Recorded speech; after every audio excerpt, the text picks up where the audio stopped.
Joseph was 30 years old when he stood before Pharaoh and entered his service.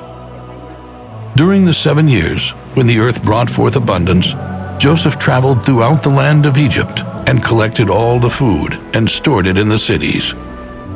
Joseph stored grain in quantities like the sands of the sea, so much that they stopped counting because it was beyond measure. Before the year of the famine, Joseph had 2 sons born to him by Asenath. Joseph called his firstborn Manasseh, saying, "For God has made me forget all my troubles I suffered at the hands of my family." The second son born he called Ephraim, saying, "For God has made me fruitful in the land of my misfortune."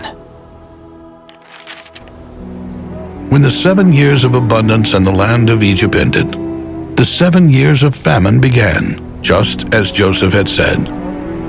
There was famine in all the lands, but throughout the land of Egypt there was food.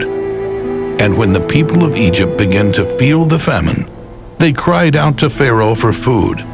And Pharaoh said to all the Egyptians, "Go to Joseph and do whatever he tells you." The famine was all over the face of the earth, and Joseph opened all the storehouses and sold food to the Egyptians. And people from all over the earth came to Egypt to see Joseph and buy grain. When Jacob learned that there was grain in Egypt, he said to his sons, "Why are you looking at each other? I have heard there is grain in Egypt. Go down there and buy some for us so that we may live and not die." So all of Joseph's brothers went down to buy grain from Egypt, except for Benjamin. Jacob did not send him with his brothers because he feared something would happen to him. Now Joseph was governor over Egypt, and it was he who sold to all the people of the land. And when Joseph's brothers came and bowed down before him, Joseph recognized them, but he acted as though he were a stranger and spoke harshly to them. "Where are you from?" "We are from the land of Canaan, and we came to buy food."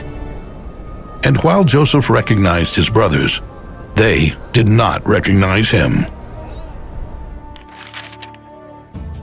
Joseph remembered the dreams he had about his brothers, and he said, "You are spies. You have come to spot the weakness of our land." "No, my lord. Your servants have come to buy food. We are all the sons of one man. We are honest men, not spies." "No, you have come to spy on the weaknesses of our land." "We, your servants, are 12 brothers, the sons of one man in the land of Canaan. The youngest has stayed with our father, and another one is gone." Just as I said, you are spies. Here is how you can prove that you are not lying. As Pharaoh lives, you will not leave here unless your youngest brother comes here. Send one of you and let him bring your brother. Meanwhile, you will be kept in custody. This will prove whether there is truth in what you say.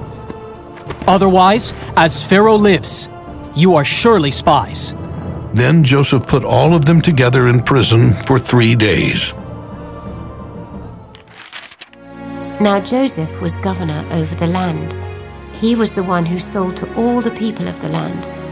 And Joseph's brothers came and bowed themselves before him with their faces to the ground.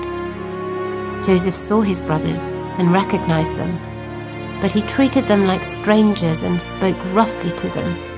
"Where do you come from?" he said. They said, "From the land of Canaan to buy food." And Joseph recognized his brothers, but they did not recognize him. Genesis chapter 42, verses 6 to 8.